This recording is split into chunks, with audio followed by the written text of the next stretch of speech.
شروع اللہ کے نام سے جو بڑا مہربان نہایت رحم والا ہے۔ جن لوگوں نے کفر کیا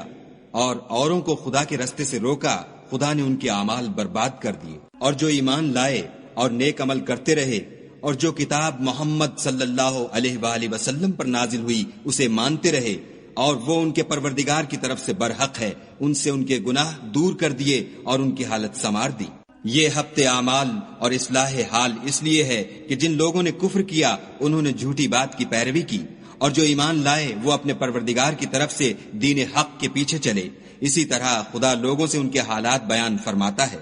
جب تم کافروں سے بھڑ جاؤ تو ان کی گردنیں اڑا دو، یہاں تک کہ جب ان کو خوب قتل کر چکو تو جو زندہ پکڑے جائیں ان کو مضبوطی سے قید کر لو، پھر اس کے بعد یا تو احسان رکھ کر چھوڑ دینا چاہیے یا کچھ مال لے کر،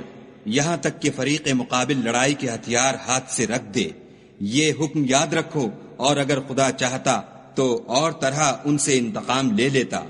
لیکن اس نے چاہا کہ تمہاری آزمائش ایک کو دوسرے سے لڑوا کر کرے، اور جو لوگ خدا کی راہ میں مارے گئے ان کے عملوں کو ہرگز ضائع نہیں کرے گا، بلکہ ان کو سیدھے رستے پر چلائے گا اور ان کی حالت درست کر دے گا، اور ان کو بہشت میں جس سے ان کو شناسا کر رکھا ہے داخل کرے گا۔ اے اہل ایمان، اگر تم خدا کی مدد کرو گے تو وہ بھی تمہاری مدد کرے گا اور تم کو ثابت قدم رکھے گا، اور جو کافر ہیں ان کے لیے ہلاکت ہے اور وہ ان کے اعمال کو برباد کر دے گا۔ یہ اس لیے کہ خدا نے جو چیز نازل فرمائی انہوں نے اس کو ناپسند کیا تو خدا نے ان کے اعمال اکارت کر دیے۔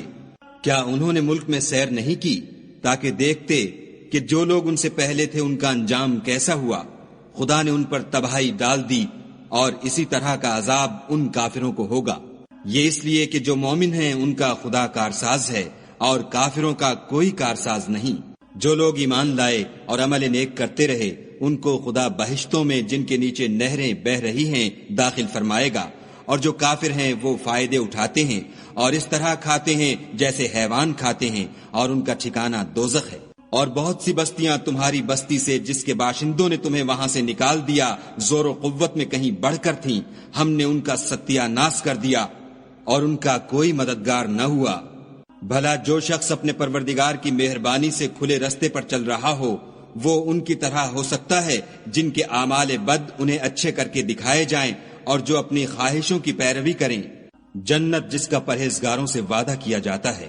اس کی صفت یہ ہے کہ اس میں پانی کی نہریں ہیں جو بو نہیں کرے گا، اور دودھ کی نہریں ہیں جس کا مزہ نہیں بدلے گا، اور شراب کی نہریں ہیں جو پینے والوں کے لیے سراسر لذت ہے، اور شہد مصفہ کی نہریں ہیں جو حلاوت ہی حلاوت ہے، اور وہاں ان کے لیے ہر قسم کے میوے ہیں، اور ان کے پروردگار کی طرف سے مغفرت ہے۔ کیا یہ پرہیزگار ان کی طرح ہو سکتے ہیں جو ہمیشہ دوزخ میں رہیں گے، اور جن کو کھولتا ہوا پانی پلایا جائے گا تو ان کی انتڑیوں کو کاٹ ڈالے گا؟ اور ان میں بعض ایسے بھی ہیں جو تمہاری طرف کان لگائے رہتے ہیں، یہاں تک کہ سب کچھ سنتے ہیں، لیکن جب تمہارے پاس سے نکل کر چلے جاتے ہیں تو جن لوگوں کو علم دین دیا گیا ہے ان سے کہتے ہیں کہ بھلا انہوں نے ابھی کیا کہا تھا۔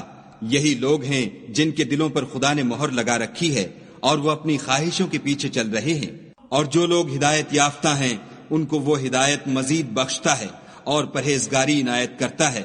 اب تو یہ لوگ قیامت ہی کو دیکھتے ہیں کہ ناگہاں ان پر آ واقع ہو، سو اس کی نشانیاں وقوع میں آ چکی ہیں، پھر جب وہ ان پر آ نازل ہوگی اس وقت انہیں نصیحت کہاں مفید ہو سکے گی۔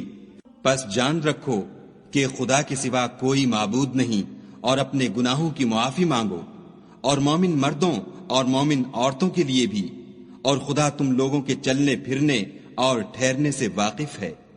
اور مومن لوگ کہتے ہیں کہ جہاد کی کوئی صورت کیوں نازل نہیں ہوتی، لیکن جب کوئی صاف معنوں کی صورت نازل ہو اور اس میں جہاد کا بیان ہو تو جن لوگوں کے دلوں میں نفاق کا مرض ہے تم ان کو دیکھو کہ تمہاری طرف اس طرح دیکھنے لگیں جس طرح کسی پر موت کی بے ہوشی طاری ہو رہی ہو، سو ان کے لیے خرابی ہے۔ خوب کام تو فرما برداری اور پسندیدہ بات کہنا ہے، پھر جب جہاد کی بات پختہ ہو گئی تو اگر یہ لوگ خدا سے سچے رہنا چاہتے تو ان کے لیے بہت اچھا ہوتا۔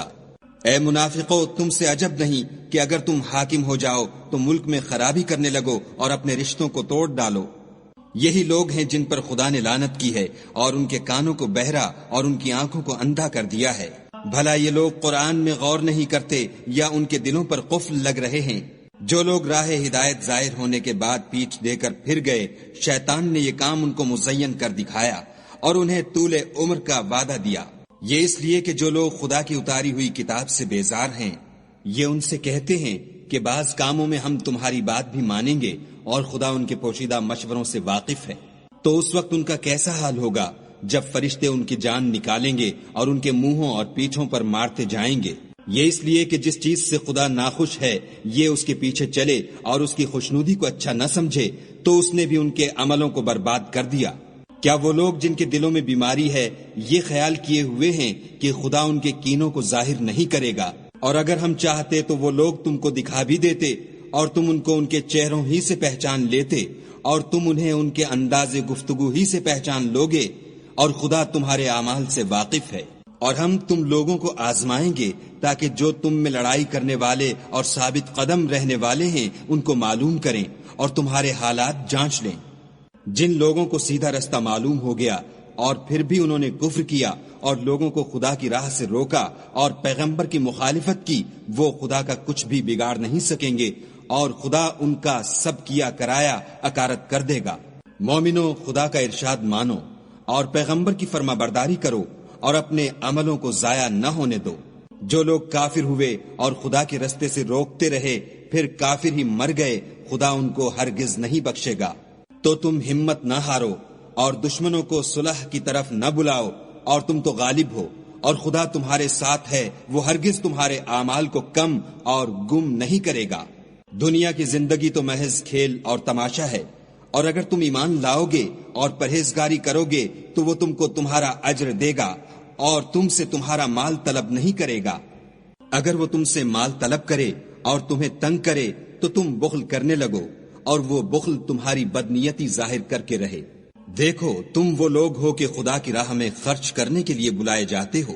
تو تم میں ایسے شخص بھی ہیں جو بخل کرنے لگتے ہیں، اور جو بخل کرتا ہے اپنے آپ سے بخل کرتا ہے، اور خدا بے نیاز ہے اور تم محتاج۔ اور اگر تم منہ پھیرو گے تو وہ تمہاری جگہ اور لوگوں کو لے آئے گا، اور وہ تمہاری طرح کے نہیں ہوں گے۔